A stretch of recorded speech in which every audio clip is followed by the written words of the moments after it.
minutes to open. Woo!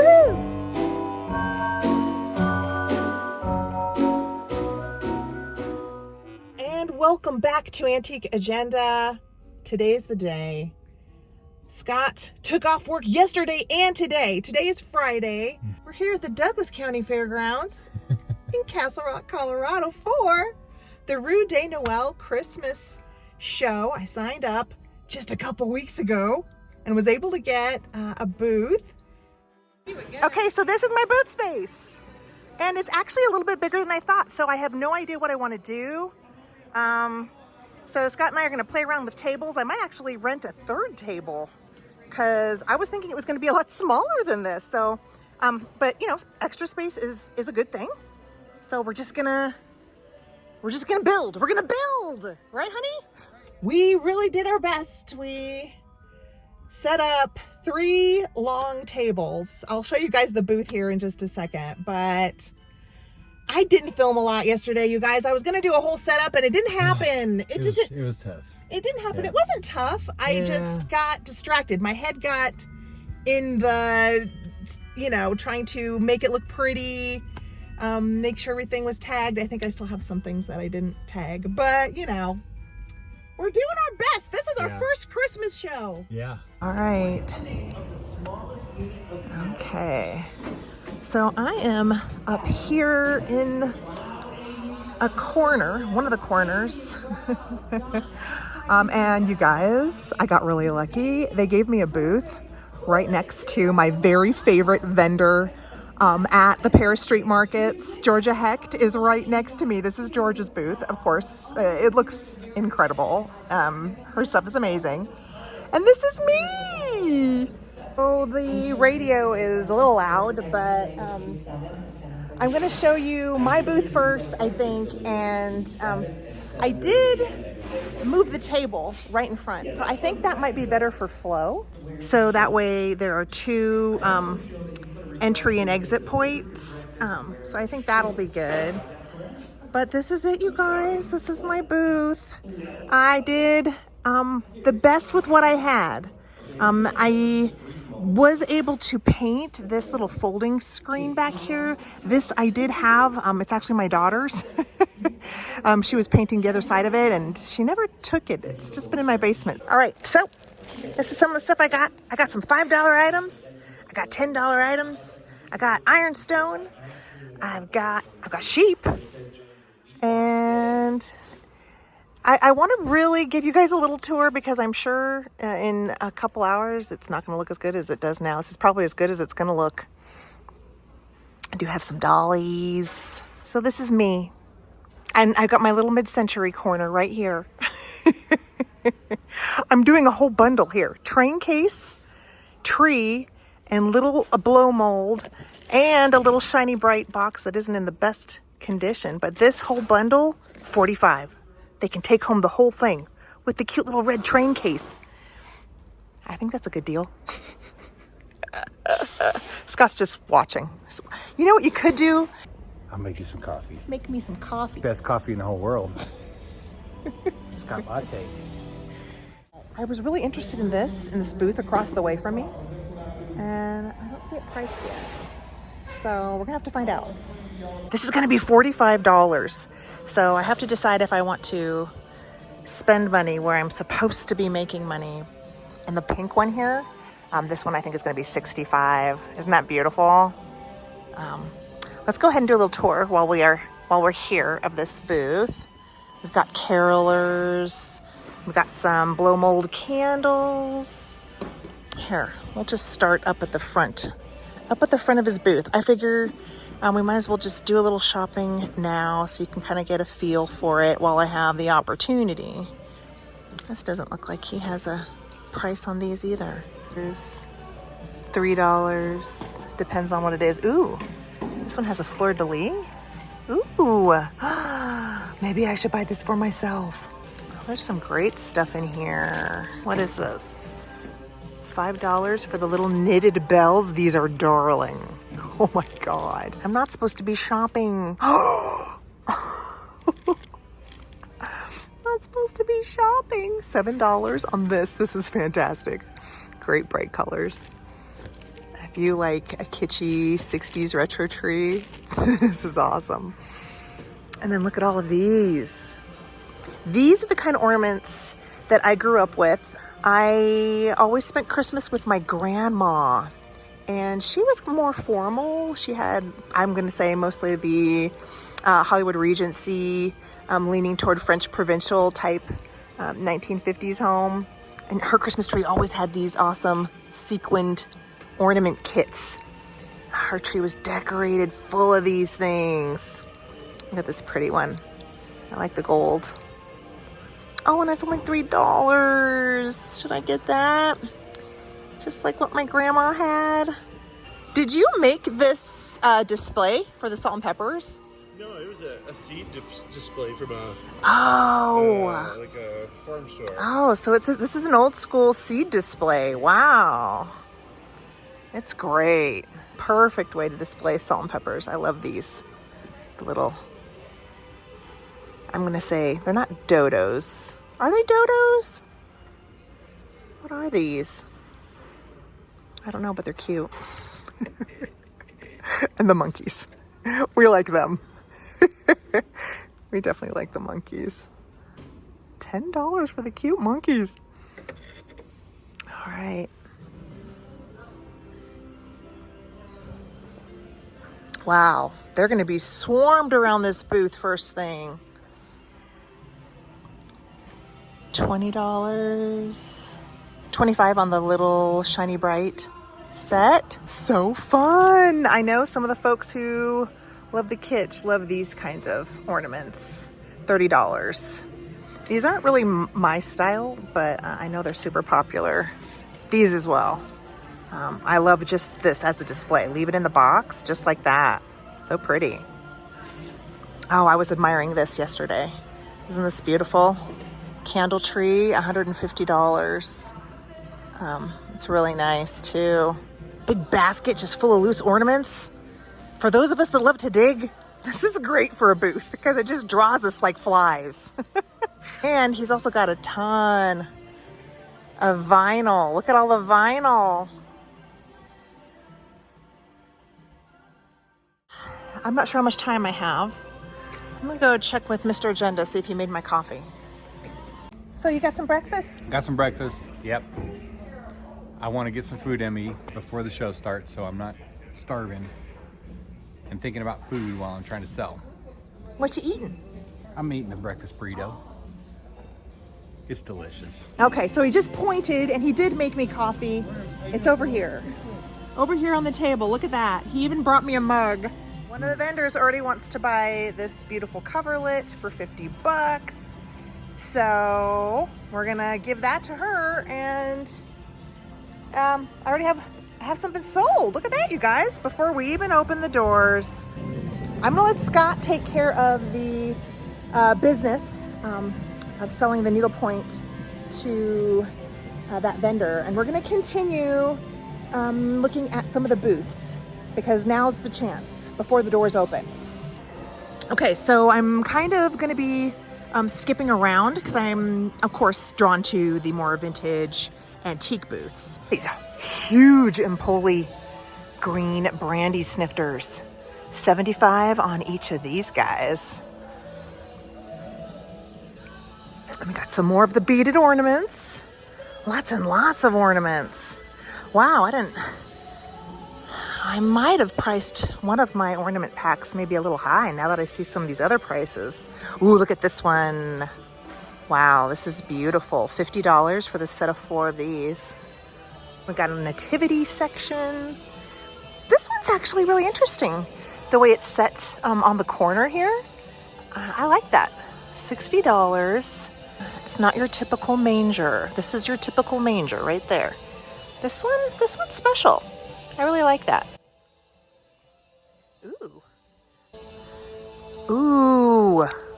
1940s skiers as is. Let's see if we can carefully look at the bottom of the ceramics. Oh, okay, it's felted, so I can't tell any sort of maker, but these are so charming. I love your skiers. Aren't they great? The skier couple, they're so good. I know, they are so good. And he has a little damaged arm. Oh, that's what it was. I saw that it was an as-is. Look, he fell when he Oh, was skiing. look at that!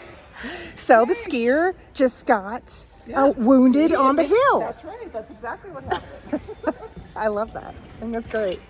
All right, and she's got a whole bunch of tablecloths. See, now if I knew I was doing this show and I could have planned, you know, a whole year in advance, I would have been picking up more linens and things like that, because I do come across these types of items at estate sales. But like I said, I popped into this show really late in the game and was, you know, trying to, you know, let go of some of my own personal items.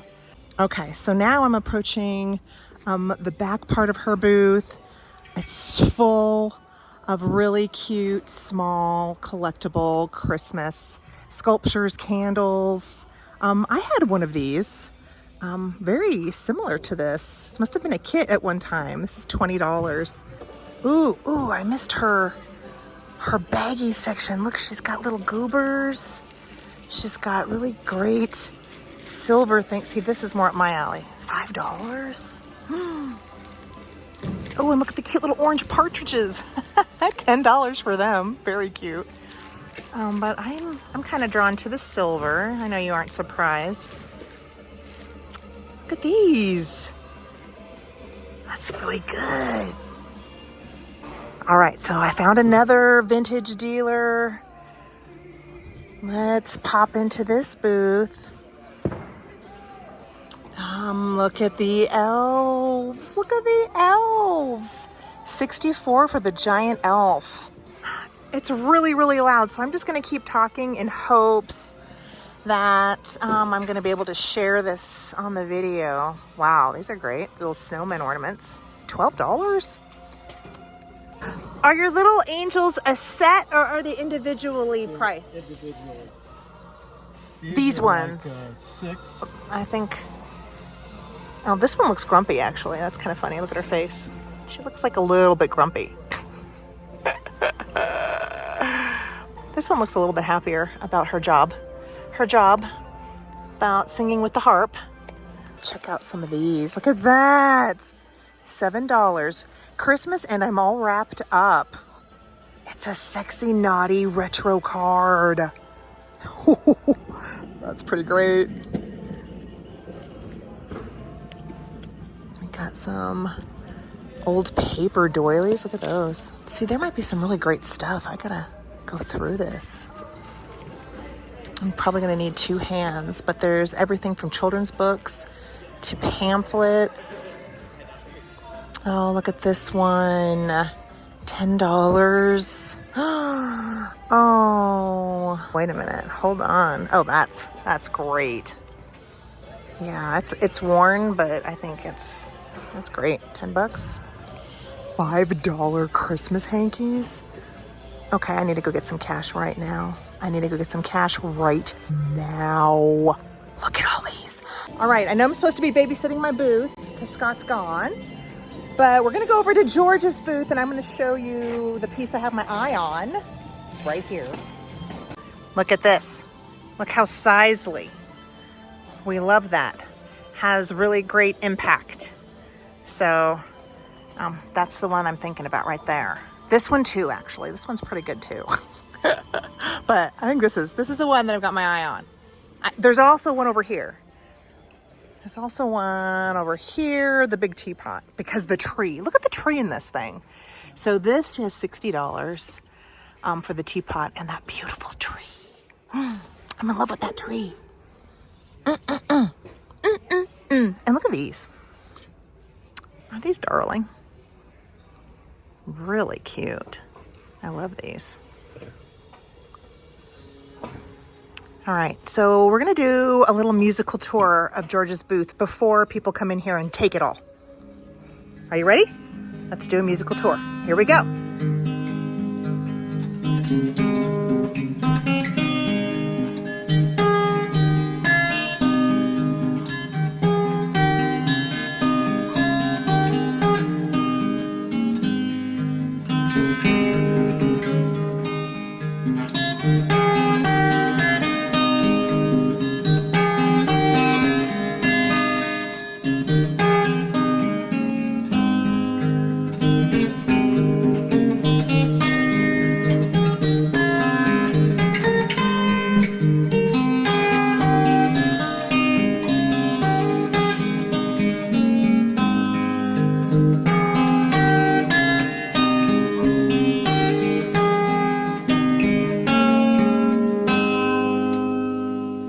right. It's like 2 minutes till they open the doors. Are we ready? We're ready. Sell, baby, sell. Oh my gosh, I'm nervous and excited. So yesterday I did do a little bit of video, but I'm not sure I'm gonna be able to include it. So I need to tell you, I got so excited when I found out that my booth is right next to George's booth. Super excited that I got put right smack next to her. We're booth buddies. Yes.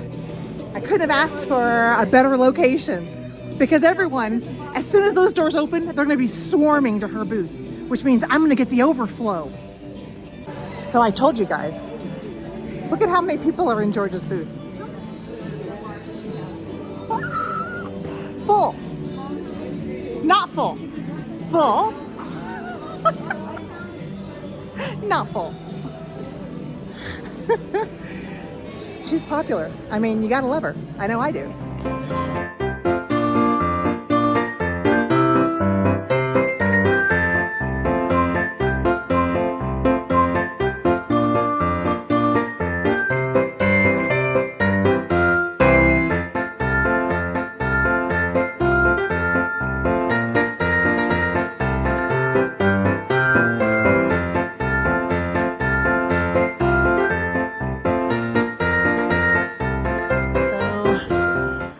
I am back trying to visit more booths. I didn't even get over here at all. They've got a lot of vintage ornaments too. Wow, look at this deer. Wait, no, that is not old. It just looks old. So we've got some repro, but then look, this has gotta be old. Cute old bell, $4. So that's interesting. Sometimes it's hard to tell what's the old stuff and what's the reproduction inspired by the old stuff. Ooh, this one looks old. Little dancing red mouse. I'm seeing $4 on pretty much all of them. I am a vendor. Well, this is my first time being a vendor, but I have shopped here several seasons. Look at her. Wow. It's a little praying pose doll. $9? Wow. This little snowman is so cute. Actually, I think is it a kitchen snow person? They are wearing an apron. How cute would this be on your kitchen windowsill?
Well, I survived. The Christmas market is over. Did I learn anything? How much money did I make? I know you all are curious, so let's talk about it. But first, I want to say thank you to all the folks who showed up, the locals who watched my video and came and said hello. I'm so happy you came out. I hope you thought it was worth it, because there are all sorts of vendors at that show, not just folks who love vintage Christmas, but people who are just selling clothing, selling their own personal crafts. There were also folks just representing their service. There was a really nice pet photographer who rented a booth space to show off their portraits of mostly dogs, but I saw chicken portraits, a few cats. So that was fun to see as well. So for everyone who did come out, thank you. I really enjoyed meeting each and every one of you. And I hope you had fun. All right, now down to the nitty gritty. The show experience. It was a lot of work. The main thing that I learned is if you're going to do a show, it's definitely going to benefit you to be more prepared. I did not have as much Christmas as all the other vintage vendors who had been piling up and shopping for a year in advance. I was just selling Christmas items that I already had in my inventory and my own personal pieces.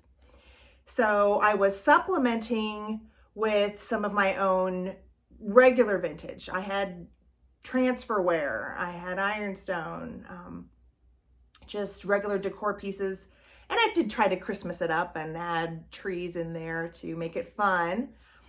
But I think if I was going to do another show, I probably wouldn't just jump in spontaneously. I think I would actually take the time and say, no, Heather, wait until next year and plan for it.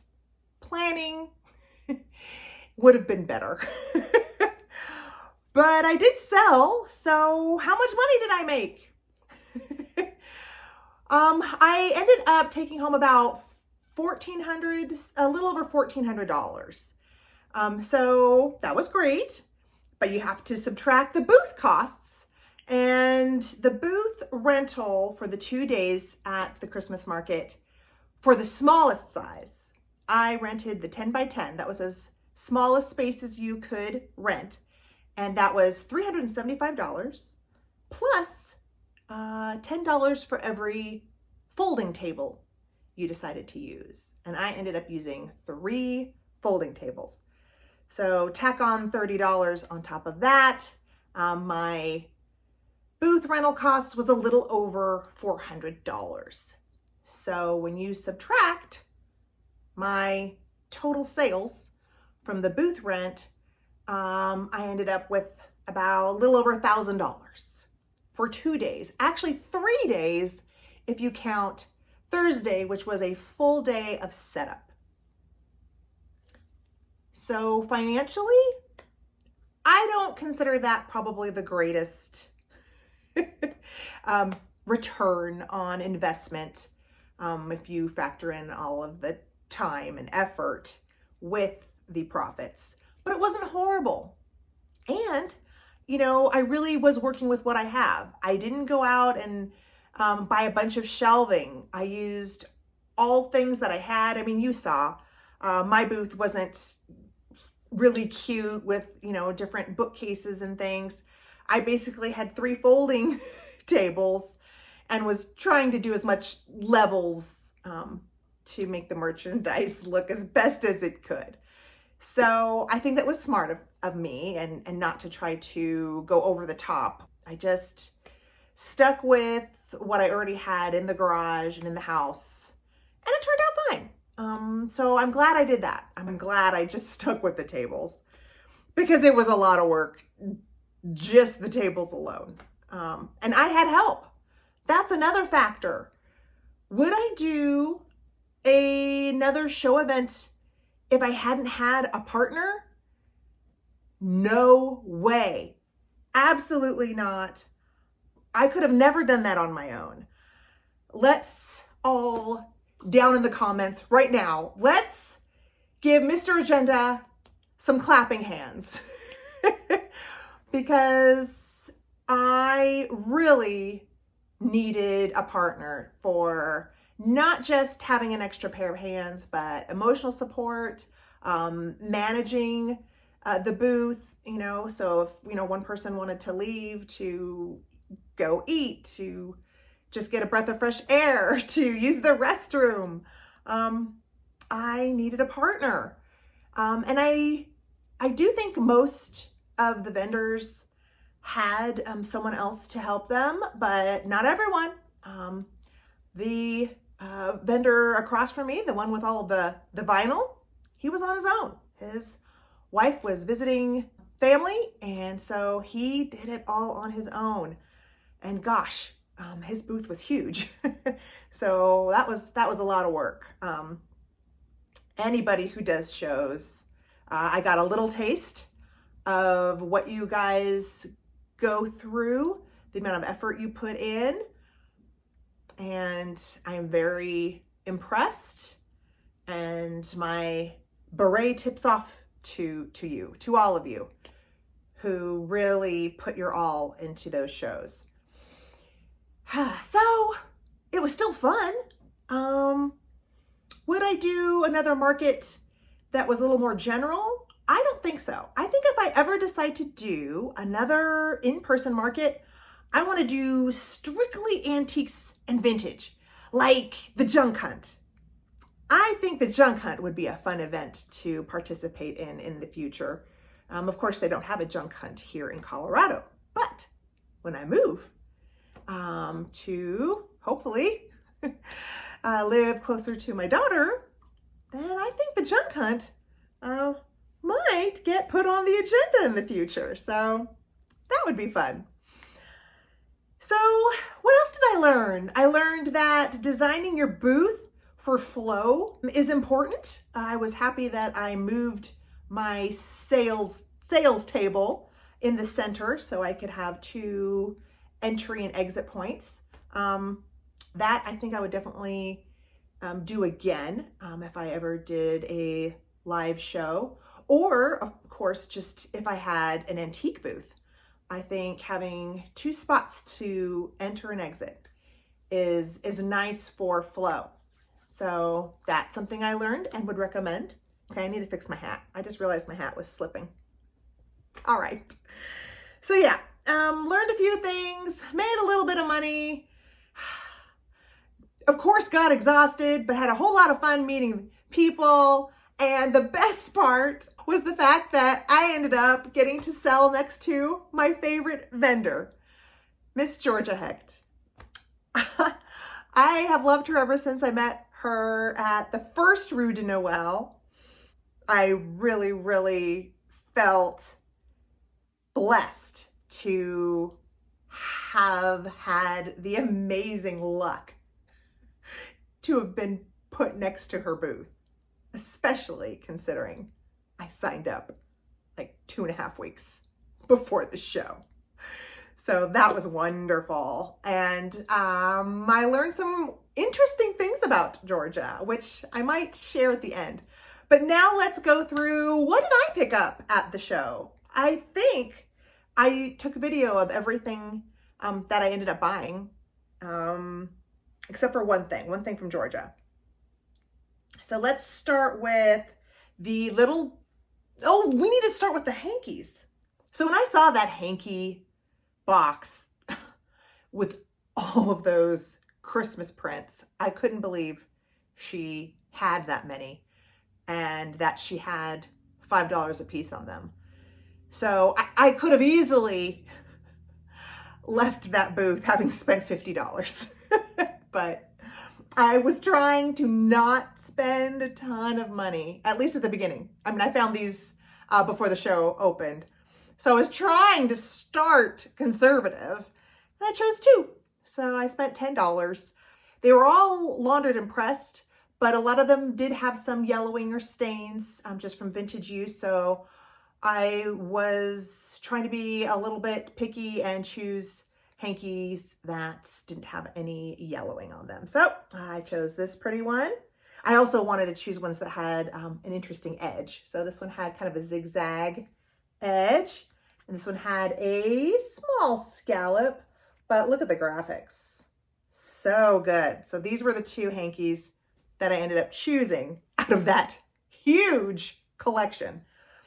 And then I did buy the $5 bag of little tin, I think they are like from aluminum cans.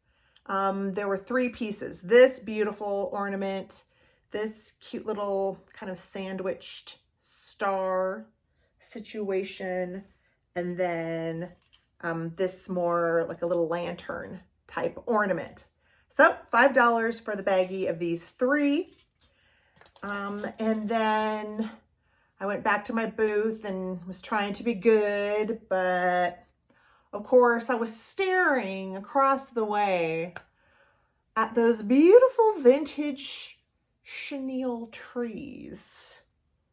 And yes, they had a nice price tag on them, but I think they were 100% worth it. I mean, if I were to see these, and yes, I am saying these, if I saw these in an antique store, I would expect them to have higher price tags. So I did get both. Why am I trying to hold back? Let's just show you. I got the green and I got the pink. Is this $100 in my hands? Yes. Yes, it is. But when's the last time you saw something like this? I had never seen trees exactly like this. Definitely handmade, 100% vintage. The chenille on this is so soft. This isn't something that was made yesterday with the puffy pipe cleaners you can buy at the craft store. No, no, no, no. These are vintage. Could, I guess, someone buy a whole bunch of vintage chenille pipe cleaners and then make one? Yes, that's possible. I love the fact that this one looks a little older, but just because of the colorway on this guy, this just screams 1950s, maybe even 60s. But fabulous. And look at this. Look at this. How cute. If I can figure out a way to make this a little star for my tree.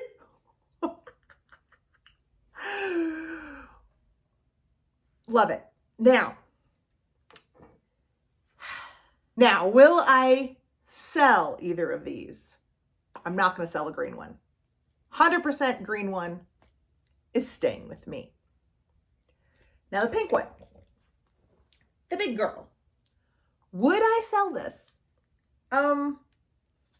Yes, I would sell this. This isn't particularly a colorway that I usually decorate with in my own home. So I would, but what would I sell it for? Probably if I put it in my Etsy shop, I might go ahead and sell a piece like this for $130. Yeah. I would intend on doubling my money and selling it for about $130 over in the Etsy shop. And then if no one wants to take it home, I might, you guys, don't come after me when I say this. If I end up keeping this, just because I can't sell it for the price I would give it away for, I would probably change the blue balls to silver. I would probably rub and buff these things. And I know you can come after me. You can tell me that that is just sacrilege. But if I'm going to have this in my home, the pink and blue just doesn't work for me. But we'll see. If I get a whole ton of hate, I don't know. Maybe that will promote one of you to say, Heather, don't you dare rub and buff those little blue balls. I'm going to buy it from you just to save that tree in its original condition. Well, then I say, contact me and we'll do a deal. So yeah, I completely folded for the chenille trees. As well as a few things from my favorite vendor. So Georgia had a lot of these wonderful bronzed silver, aged silver tinsel trees with the really cute glitter bottoms. And these were $10 each, precious.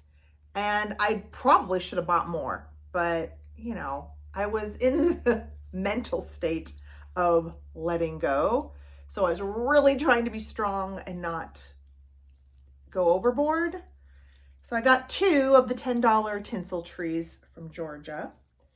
And then last item from Miss Georgia as well, I got one of her silver pieces. So the reason I chose this one is because the bigger ones had already sold by the time I finally decided I should get something. The bigger ones had already sold that I had my eye on. But this littler one was left, and it had my favorite tree, which I really did like, this faded ombre on the tree. And it also had wonderful handles. Hold on, look at the birds. Look at the birds on this little Victorian sugar. Isn't that great? And it still has like that pedestal base, so very trophy looking. And this was $45. Did Georgia give me a little bit of a discount? Yes. And that's the benefit of making vintage friends. So that was an extra treasure that I took home from the Rue de Noël Christmas market. And it really was a fun show to participate in. Just because I'm saying that I probably wouldn't do it again, it has nothing to do with the show itself. It just has to do with the fact that I wasn't prepared and that I think I would do better in a market that was designed specifically for vintage and antiques, because my total sales of $1,400 was mostly on the first day on Friday. Saturday, you guys, Mr. Agenda was not very happy because for most of the day, our sales were $200. It wasn't until 10 minutes before close that someone bought the pair of royal crests that were on the plaques. They were kind of etched into wood and framed, the ones that I picked up at the Goodwill. Someone swooped in and bought both of them for $125. And that put us over $300 of sales for the day. It was a little bit of a disappointment. Just the vintage folks weren't out there. It was a little bit more families and folks just wanting to enjoy the ambiance and I think maybe pick up a few ornaments. I still love the Rue de Noël. I would highly recommend anybody to go visit. But as a vintage vendor, I'm not sure that's the one for me. I think I'm meant to show at more of a junk hunt. Yeah, that's going to be my final conclusion of the experience. So now I'm going to hop into a haul from an estate sale that I went to a couple weeks back. So if you were just here for looking at some of the Christmas goodies, thank you. But if you'd like to stay, let's look at what I picked up at this amazing house. I didn't get to film there because this was a packed house. But boy, it was a fun one. All right, so now I am surrounded by the items from this estate sale house, and it's very random. It's not all of any one thing. But let's start with this little Italian Florentine box. And this one has a beautiful little decoupaged image on here. Little treasure box kind of shape. This, I'm trying to remember what I paid for it. I think it was about $10. The prices at this sale were really, really good. If you are not familiar with boxes like this, $10 is a great buy-in. And I have 2 pieces very similar. So this will probably stay in my collection, but you never know. I might decide to give that collection up one of these days. I'm gonna try to move swift here. This little vintage 19, probably 40s with that color green, little lunch pail tin, a lot of wear, but really good if you like the shabby chic. Look at that. I love the little handle, and it's hinged, so it could work great. Even for Christmas, like if I popped trees in there, it could be a great little Christmas display box. This one I will sell eventually. I might go ahead and put it online. Maybe I will. Maybe I'll go ahead and put this on Etsy.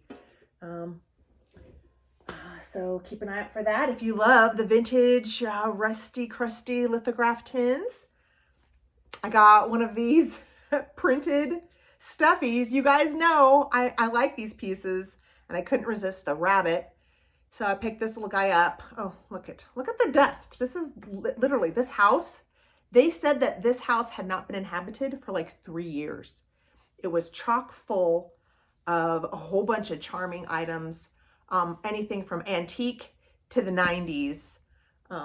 But this little guy wasn't more than $4 or $5. So cute. I had to get him. I'm gonna keep him.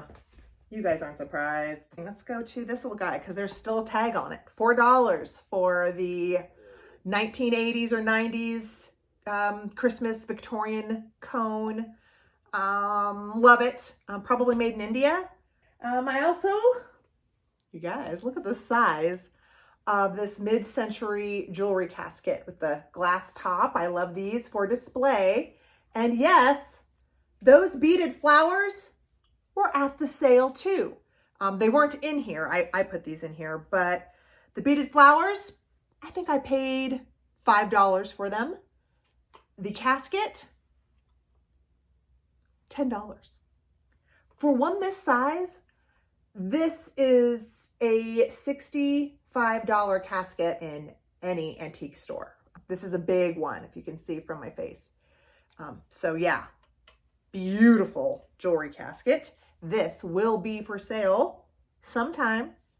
Maybe I'll put that in the Etsy shop too. A lot of times I wait, I'm thinking I'm gonna do a pop-up live. But since I haven't done one in a while, I'm trying to just stay with my goal from the beginning of the year to try to fill up the Etsy shop. So I should probably just put everything there. I got this little transferware cow creamer. I think this was $5. They had great prices on stuff. I mean, for a Denver estate sale, normally something like this would be $12. It'd be $12. But for the first day to be able to grab stuff like this at $5, I was buying. I picked up, so darling. So these look Italian, but I'm thinking these are actually Asian made. I don't know for sure, but I'm thinking these are probably maybe an Indonesian import, possibly India import, but that's just my most educated guess. But we've got the little fairy or angel. Do you see how she's holding that little star wand? And then this cutie pie sitting on the moon. Isn't that so precious? And I think these would be so cute together just because moon and stars with the little wand. So I'm thinking, I don't know, maybe if you hung them up like this, I think that would make a great pair. But that would make it a higher price. These were $15 each, but I value these at over $50 individually. So if I put these in my Etsy shop, these would definitely go up for $100 or more.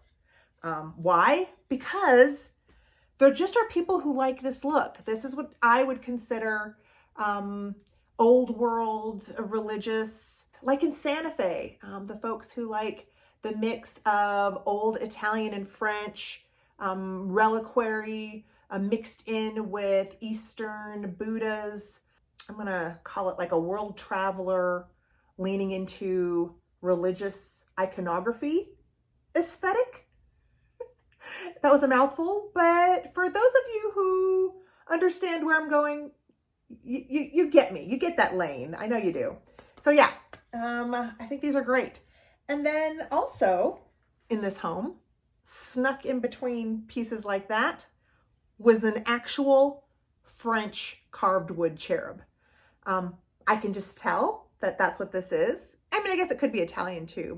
And this was $5. Oh my gosh. You all know I have paid like $50 and $60 for one of these heads individually when I was out in Europe at an antique store. So to pick one up here in Denver for $5, I was thrilled to add this little guy to my cherub collection. That's mine. I'm keeping him. All right. I'm going to go to some wreaths. Now, if you guys do not know about the Dresden wreaths, in, again, 80s and 90s, they made brass wreaths paying homage to the Dresden cutouts that were produced in Germany from the Victorian era, really all the way up till today. I do believe that Germany still produces Dresden cutouts. And what I mean by that is gold foil paper shapes, all sorts of shapes, from angels to animals to inanimate objects like bells and trees and things like that. The Dresden pieces were meant to be used for paper crafting. The Dresden wreath that I'm going to show you in the 80s, 90s, really popular, made in India, but really collectible. So collectible that I recommend, if you are a vintage seller, especially online, and you are not familiar with these, go Google search it. Go onto Etsy and eBay and you can see these pieces. So here's a small one. And they do have different ones. I have found a butterfly one and I sold that in my Etsy shop.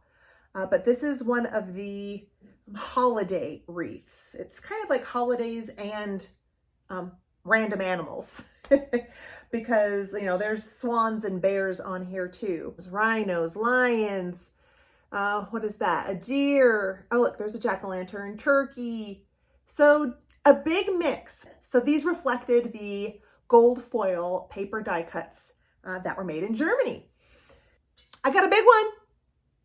Look at the size of this one. And this one was $20. And this can go online for $150. Indeed. It might sit a while, but I'm going to find a buyer for this on Etsy. Amazing. And this is very similar to the other one, just more pieces and a much larger size. Yeah. Just so you get an idea of what it looks like on the back. There are like little brass stampings. All right. Okay, so I know this seems ridiculous to buy such a huge display piece, especially when I'm trying to thin out my items. But this was an antique general store tin tea box. You guys, it was $25. I couldn't walk away. So I don't know if you can tell. Let me scoot back. I don't know if you can tell this. So it says Kelly's, and then right down here it says Oolong. So this would have been in an old general store, and it would have held a whole lot of oolong tea. Oh gosh, because it's tin, it's making all sorts of noise. I know it's going to be terribly loud on the audio, but here is the front. So it kind of has that painted toll style on the lid with a K, and it just lifts up like that. $25 for an antique general store tin. Now, do I wish my name was Kelly? Kinda. But I had to pick it up for $25. I know all of you vintage hunters would agree with me that that one I couldn't walk away from, right? All right. Now, the last piece I want to share with you. The last piece I did walk away from at first because it was expensive. But for you guys that know me, you guys know that I like Pinocchio, and you also know that I like Punchinello. And if you don't know who Punchinello is, that is the original Punch from Punch and Judy.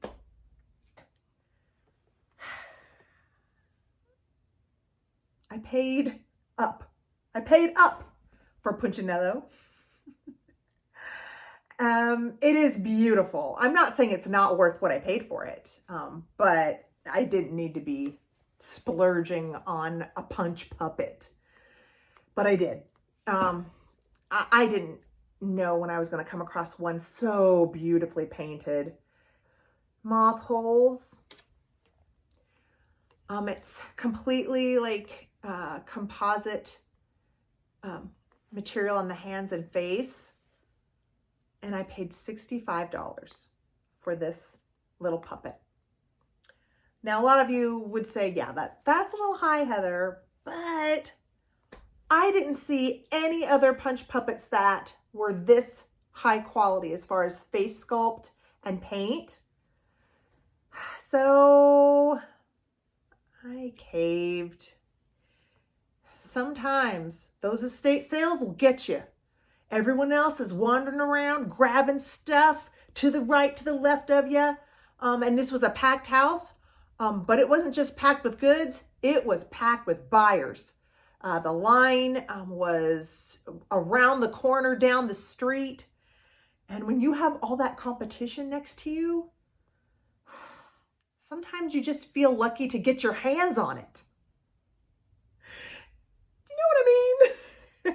And then you're like, should I be spending $65? And I said, I went all the way up to the cashier and I said, oh, I don't need it. And I put it back. I walked away from it.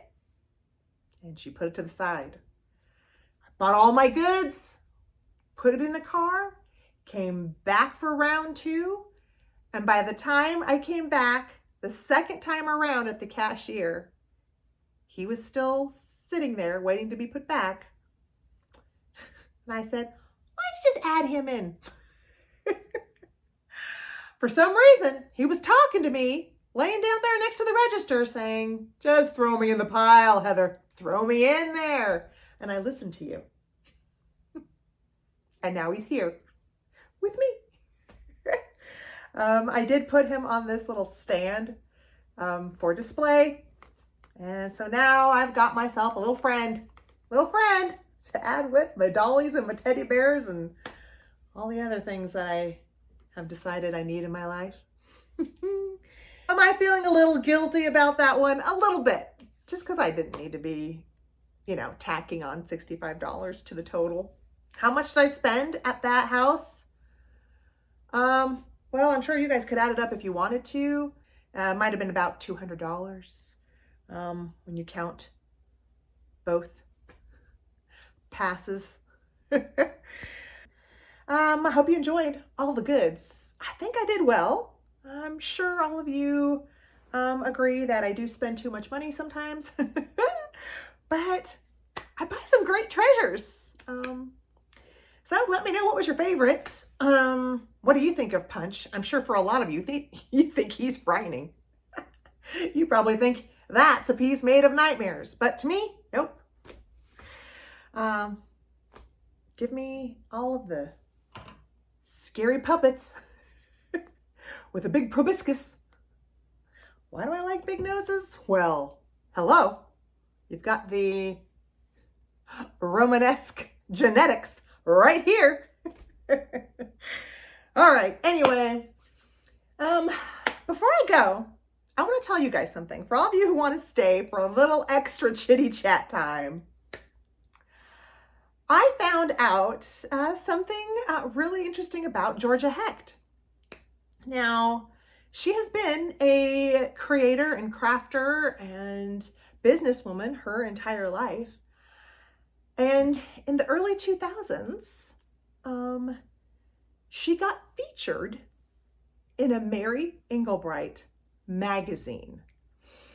And one of her friends sent photos of one of her creations. And when Mary Englebright got that photo in the mail, she went crazy, apparently called Georgia right away and said, "Do you have any other articles on you? Do you have any other things that have shown your pieces?" And Georgia said no. And so that day, Mary Englebright sent her a contract. And before you knew it, Miss Georgia Hecht was the full page feature in one of the magazines. I took some photos because she had a copy of her magazine at the show. So I took some pictures. I'm gonna try to put them here. And what's so funny is I loved Mary Englebright in the 2000s. I had her magazines and I recognized the cover of the one Georgia Hecht was featured in. Just amazing to look at a magazine and know that in my 20s and 30s, I actually got introduced to Georgia way back then. But the feature that was in the magazine was on her product. And I'm sure you guys have seen these before, but Georgia Hecht is the one who created them. She had a product of making salt and pepper shakers into tassels. And Mary Englebright featured her full page, at least a 5 to 7 page spread. Showed her office space, showed her products, showed ways of people to buy them, because Georgia was showing at the wholesale conventions and then stores would buy her items. That was how she made money. So she made products kind of like as a creator wholesaler to boutiques. So she would show at those big conventions. And Mary Englebright's exposure exploded her business. People were calling her in droves. She eventually had to stop answering the phone orders because there was such an influx of interest. And was I surprised? No. But was I thrilled to find out this wonderful piece of her history? So for any of you who had those subscriptions back then, like I did, you might know who she is. All right, now she is very shy, which is why she was not in the video. She would run out if I tried to film her. She said, no, I don't want to be on camera. So that's why she isn't really featured front and center. But one of these days, maybe she'll agree to being in my videos. All right, now that is going to conclude the video for this week. I hope you enjoyed all of it. Just hanging out with me, because it was an experience, and I don't think I'm going to be doing a show for quite a while. At least not until way after I move, if I get to move. You know, you never know what's going to be in store for our future. We don't even know what's going to happen tomorrow, which is why it's important for all of us to take good care of ourselves and enjoy each and every moment. Yeah, because we never know what's going to lie ahead. But always be open to the flow, because it can lead you in some marvelous places. So until I see you all again, take care of those around you. Sending y'all so much love. Thank you for watching, and bye for now.